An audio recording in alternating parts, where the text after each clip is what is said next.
Hello, my name is Tim Sells. I'd like to first say that you're not going to see glitz here, so please don't expect it. I'm not an entertainer nor an actor. I've created this video as a tool designed to educate people about a business concept that works, for people who are willing to put 100% of themselves into something.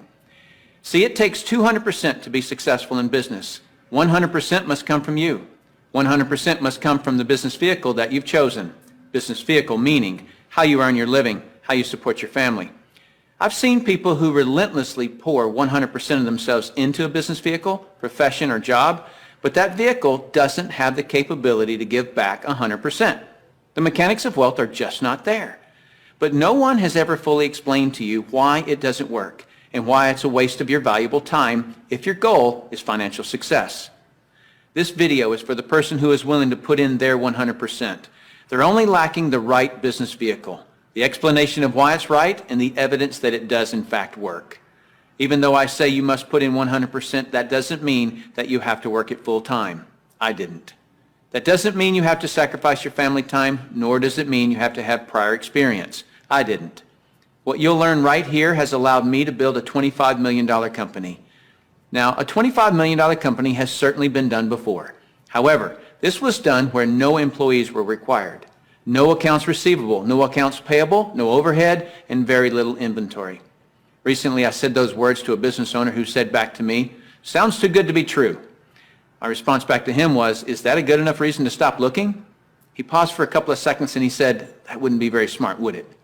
What I suggest you do is not just watch this information, but study it. What I want to do first is create an equal playing field between people who know how to evaluate a business and those who don't. Because me explaining this business wouldn't be very effective until you understand how to place value to a business. The simplest thing for someone to do when they don't understand something is to go, it doesn't work. The way I'll accomplish this equal playing field is to give you 4 main principles to look for in a business.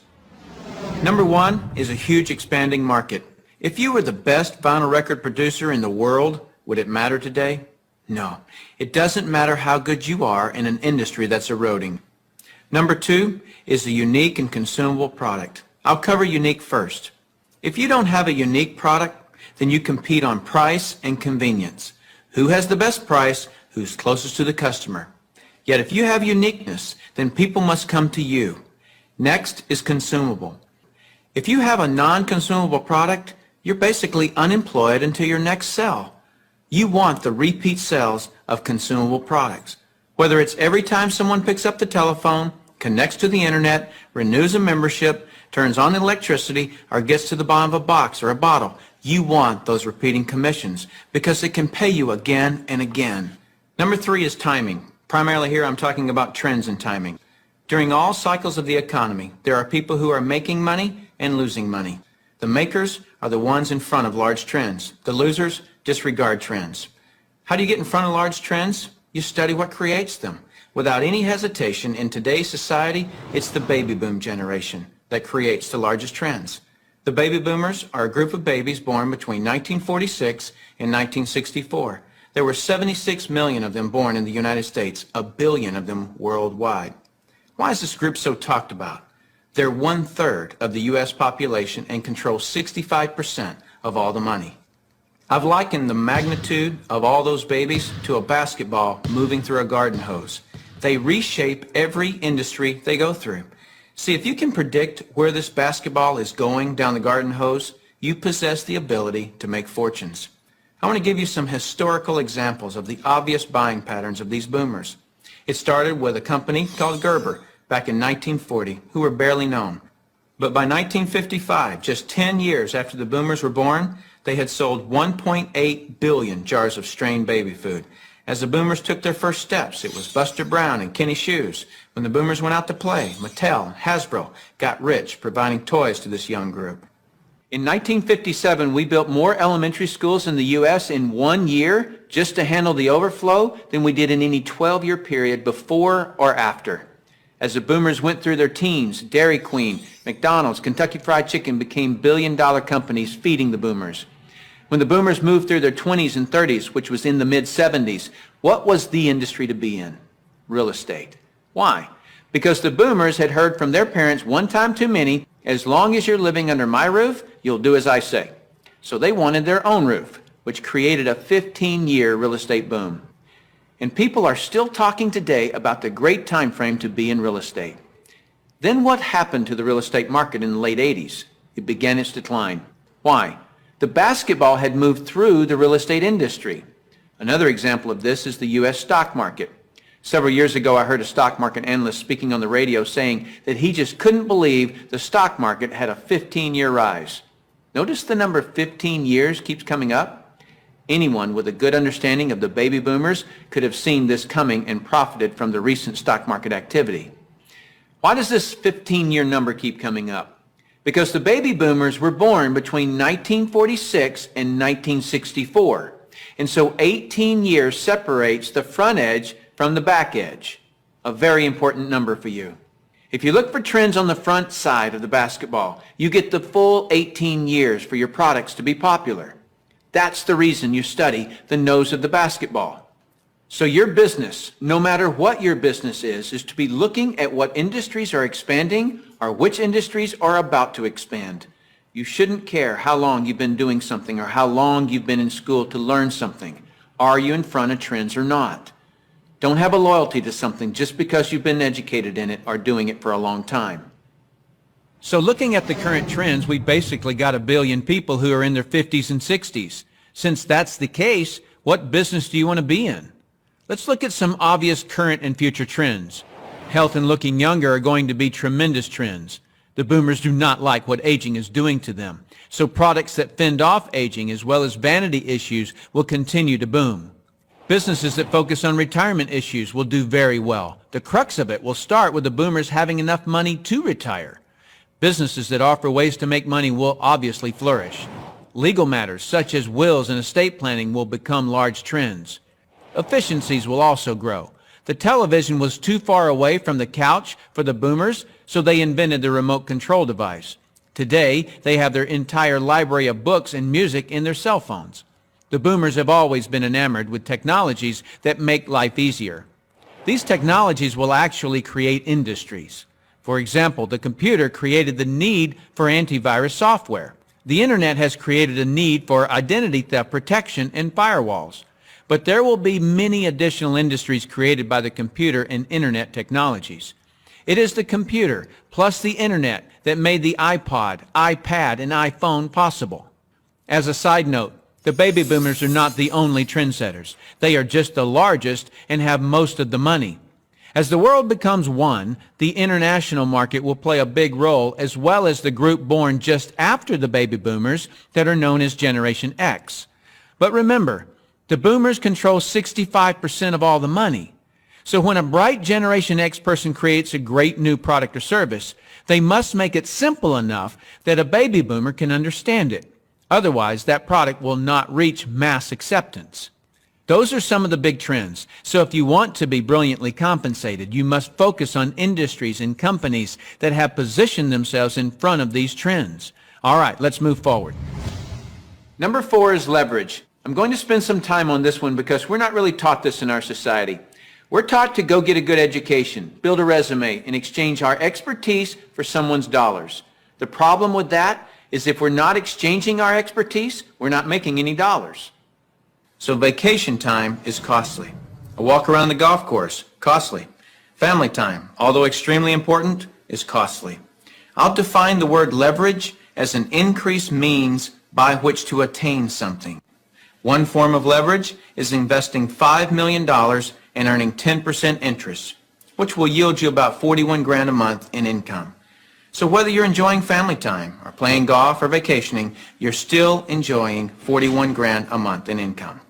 You're leveraging off your money. That's a leverage everyone would love, but very few have it. Let me explain another kind of leverage that's available to everyone, including yourself.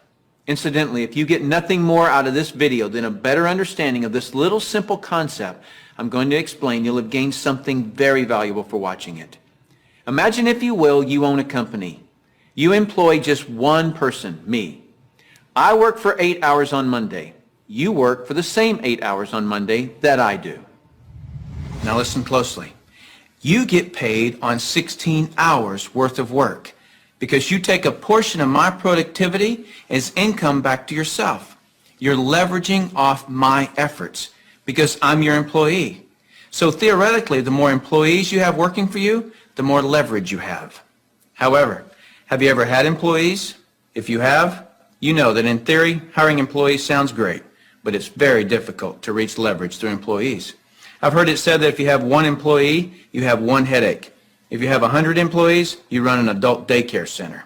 And the reason being is this: no employee will ever work as hard for your company as you will, because they don't own it. Here's my rule of thumb for reaching true leverage. If there's one sentence that epitomizes the entire video, it would be this: to have true leverage, you must create a situation where everyone has the same amount to gain. Only then do you have true leverage. Let me give you an example of this type of leverage. Let's say that I'm a real estate broker and I hire an agent named Robert. Robert goes out and sells a building. Robert earns a percentage of the selling price of the building, and so do I, the broker. Why do I, the broker, earn a percentage when it was Robert who sold the building? Well, I did some of the advertising. I trained Robert. I had the initiative to go get my broker's license in the first place. I put up the risk. I did a lot of things. And so it's valid that I, as the broker, earn my money. But Robert doesn't work for me as an employee. He's an independent contractor. He just hangs his real estate license on my wall. My point here is the broker and the agent have the same amount to gain from the sale of the home. It is totally in the agent's interest to earn more money, which is a form of leverage for the broker. There is a flaw in this leverage situation that I've shown you, and it's this: the broker can have multiple agents, but the agents cannot. The broker has leverage, the agents don't. Until the agents do what most brokers dread. What happens when I, the broker, have been real effective at teaching Robert to be a good agent?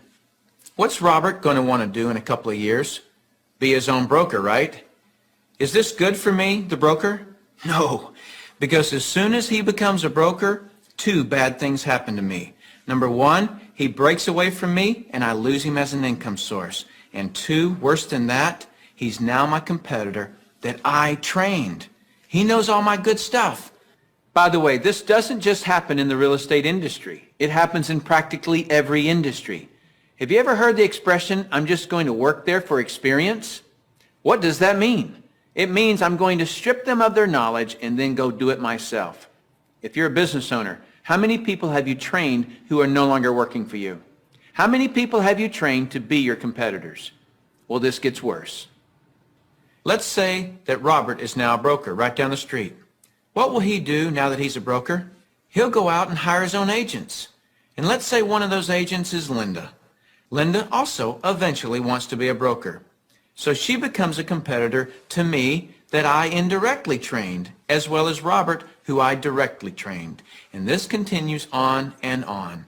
I actually created a chain of competitors that I trained. What if we did a whole paradigm shift? Here's where this becomes brilliant. Let's say instead I'm going to empower Robert to become a broker. I want him to become a broker from day one. See, the only way that you or I can retain a leader is provide him or her with the same opportunity for growth that we have. Hence, an opportunity where everyone has the same amount to gain. So from day one, I'm going to encourage Robert to be a broker. And when he does, he doesn't break away from me and become my competitor. He shifts from agent to broker, which now allows him to sponsor his own agents. Now, to create an incentive for me, the broker, to always help Robert and his agents, I'm still going to earn a percentage of what he and his agents sell. And shouldn't I? I trained him. I put up the risk and all those reasons I mentioned earlier.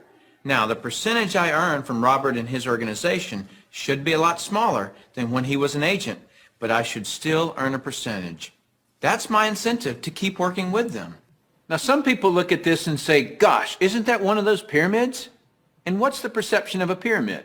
People at the top making all the money and the people down below do all the work, right? Isn't that the perception of a pyramid? Let me explain why this is not a pyramid and why people at the top don't necessarily make all the money. Let me just make a quick point before I discuss the pyramid issue. It's not the geometric shape that people have a problem with. This geometric shape is probably the shape of your family tree, the shape of our government. To the architect, it's the strongest structure known to man. Every organizational structure in the world is this shape. So the shape isn't the problem. However, that perception, people at the top earn all the money, let me illustrate that for you. Here's a typical corporation. At the top, you have a CEO, which stands for Chief Executive Officer. Does the president earn more money than the CEO? Not normally. How about below the president? Do any of the vice presidents earn more money than the president? No.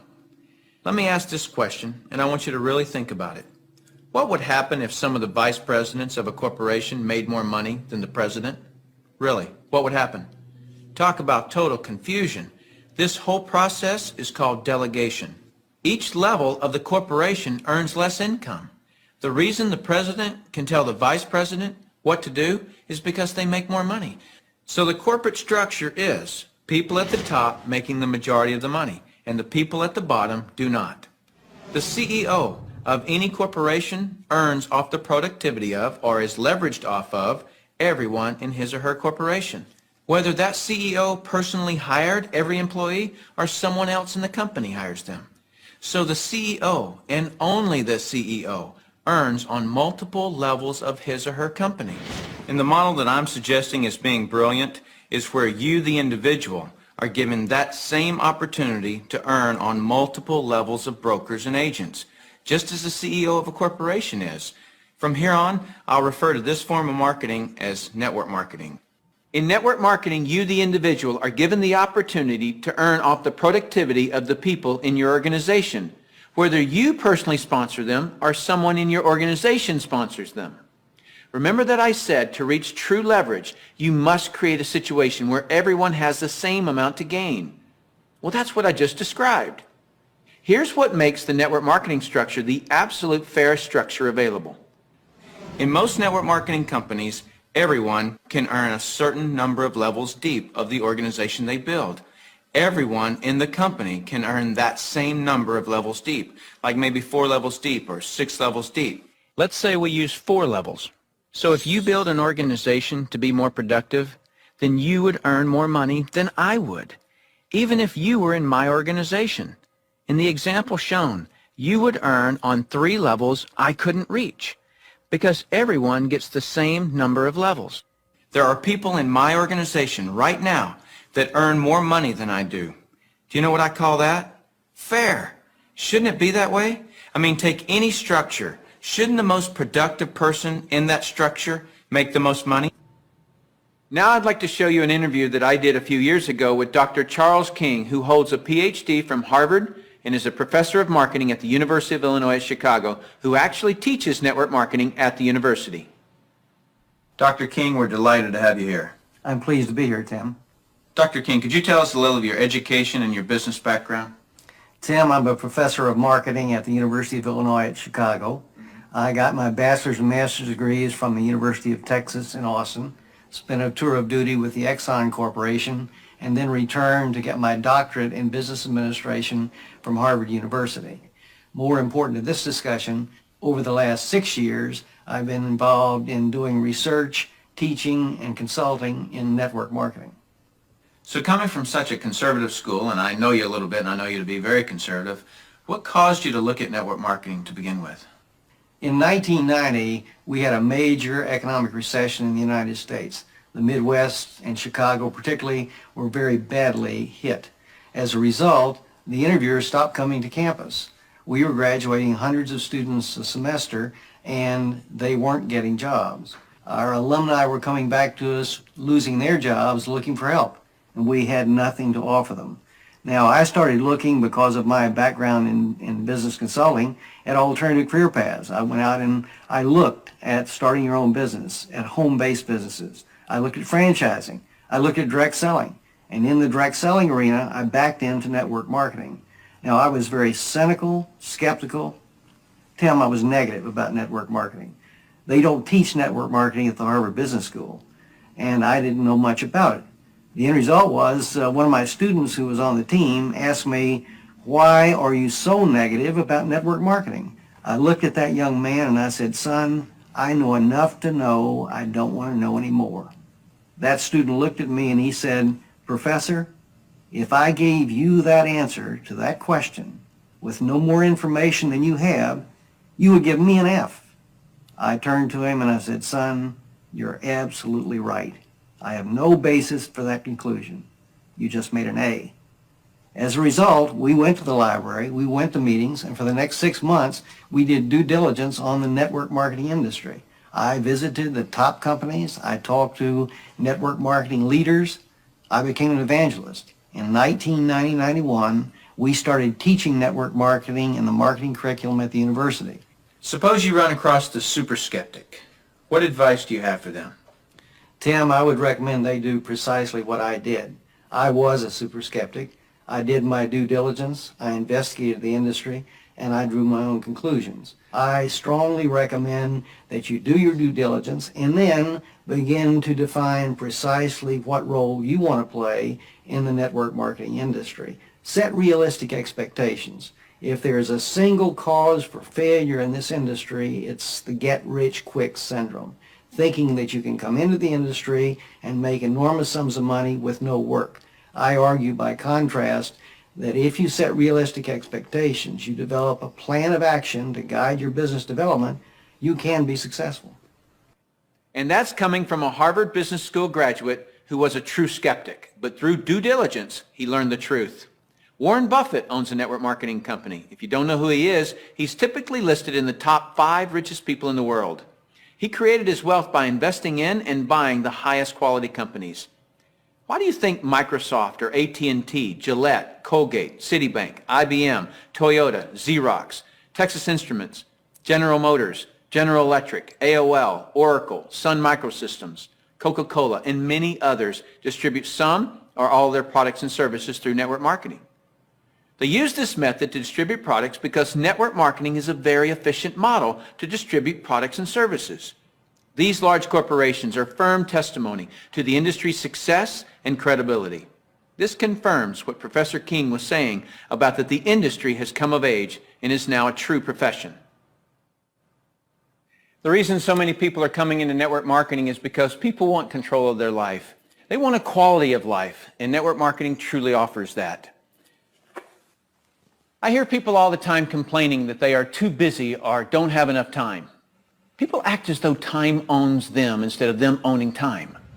Have you ever noticed that there are people who, with 24 hours, earn $10,000 a year, and there are people in the same 24 hours who earn $10 million a year? Let me explain the difference. I've heard people say this phrase, "It's easier to just do it myself than try to get other people to do it." Whenever I hear that phrase, I know that person just nailed their feet to the floor. All they can do is expend their time, not invest their time. Here's a secret. Wealth is hidden from those who must do it all themselves. Wealth exposes itself to those patient enough to train others. When you understand the power of educating and empowering others so that you get more done, you're truly on your way to wealth. Now, with that understanding of the importance of training others so you get more done, look at network marketing, and you'll see why I call it brilliant compensation. In network marketing, what you teach and train others to do is duplicate what you do, which is to find and train others. This is actually multiplying you. That's why I say next to your spiritual growth and your family, there is nothing in the world you can do that will reward you better than investing your time in network marketing. I'd like to cover one last thing in closing, which I feel is one of the most important points for you to fully understand the value of network marketing. Let me illustrate something to you that is so profound. What's the maximum number of hours you could work in a day? 24 hours, right? So if you didn't sleep all day, you could work 24 straight hours. What if you didn't sleep for a whole year? You could actually work 8,760 hours in 1 year. But that's the maximum number of hours you could work in a year. I have 56,000 people in my organization worldwide. Well, let's suppose that all 56,000 people work just 1 hour out of a year. 56,000 people times 1 hour each equals 56,000 hours of work that I'm being paid on. Well, for most people to earn on 56,000 hours of work, they'd have to work for over 6 Years, 24 hours a day without sleep to put in the same amount of hours that I could in 1 hour a year. Let me throw in something really ridiculous. Suppose all my 56,000 people worked 1 8-hour day in a year. 56,000 people times 8 hours is 448,000 hours I'm being paid on. Well, it would take most people working over 51 years, 24 hours a day, to do what I could do in 8 hours a year. 8 hours in 1 year versus 51 years working 24 hours a day? Doesn't seem fair, does it? It's definitely not fair. What's not fair is that you haven't understood this until today, and other people have. But now that you understand it, take responsibility for it. Don't go running and try to create reasons why you can't do this. You can do this. I don't say any of this to impress you. I don't need to impress you. This is an educational-only video. My purpose in creating this tool is to contribute back to that woodpile that so generously gave to me. Because network marketing has given me a lifestyle I previously couldn't have imagined. And because network marketing has given me total financial and time freedom, I feel it my responsibility to explain the industry in an understandable way. So I say all of this only to impress upon you that the difference between the wealthy and everyone else is leverage. You've got to understand that. And nothing gives you, the individual, leverage in such an ethical way like network marketing can. So go get a pad of paper, write down what you really want in life, then call the person who gave you this video and tell them whether you're an A, B, or C. C is see you later, no thanks. That's fine with us because your relationship with the person who gave you this video is more important to us than anything. Or you're a B. A B is I may be. I want to first explore the product. If that's you, then do that. Don't procrastinate. The #1 killer of financial success is procrastination. People just putting it off until tomorrow, and they've somehow convinced themselves that they'll actually do it tomorrow. You know what I'm talking about. As soon as I'm done with this project, then I'll have more time. Or as soon as little Jimmy gets back to school, then I can, and they never do. If a person has an excuse, they have all they need to fail. Don't let that be you. Get your product today. Or you're an A, and that means absolutely. No, you don't have all your questions answered, but you see enough to start and begin your training. Very well done to you in your ability to make a decision. If it's late at night and you just watch this, don't be concerned that the person who gave this to you is sleeping right now. They'll be up. And if they're not, wake them up. Tell them, hey, now that I understand this thing, I can't sleep. And if I can't sleep, you're not going to sleep. Believe me, they'll appreciate that call. So call that person and tell them whether you're an A, B, or C. That's it. Join us. You'll be glad you did. Now is the right time, the smart time. Thank you for taking the time to view this video. I hope it's been educational to you. What I really hope is that you'll put this information to good use. Next, you'll see some common questions that you can interact with. I look forward to working with you should our paths cross. I'm Tim Sales.